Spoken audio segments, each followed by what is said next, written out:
Saat ingin membeli minyak goreng, ratusan warga Kecamatan Tanjung Beringin, Kecamatan Kabupaten Serdang Bedagai, Sergai, Sumatera Utara, berbondong-bondong geruduk Indomaret di Jalan Pahlawan Dusun 10 Desa Pekan Tanjung Beringin, Kecamatan Tanjung Beringin. Sempat terjadi keributan antara warga dengan petugas dan pelayan Indomaret saat hendak membeli minyak goreng kemasan tersebut. Manajer Indomaret Muhammad Ayub selaku penanggung jawab di toko swalayan bersama rekan kerjanya tampak menghalangi masyarakat yang membeli dan masuk ke dalam toko swalayan tersebut. Karena takut terjadi yang tidak diinginkan, Muhammad Ayub sengaja menahan ratusan warga yang memaksa ingin masuk ke dalam toko. Jika ada terjadi hal yang tidak diinginkan, siapa yang rugi? Dan tenang, ibu-ibu semua pasti kebagian, tapi dengan syarat harus antri, sebut Ayub.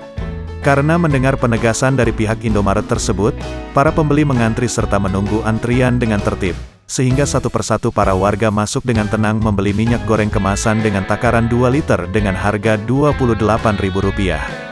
Pada awak media, Muhammad Ayub menyebutkan bahwa kehadiran ratusan warga yang ingin membeli minyak goreng di Indomaret, karena bahan minyak goreng di Tanjung Beringin langka.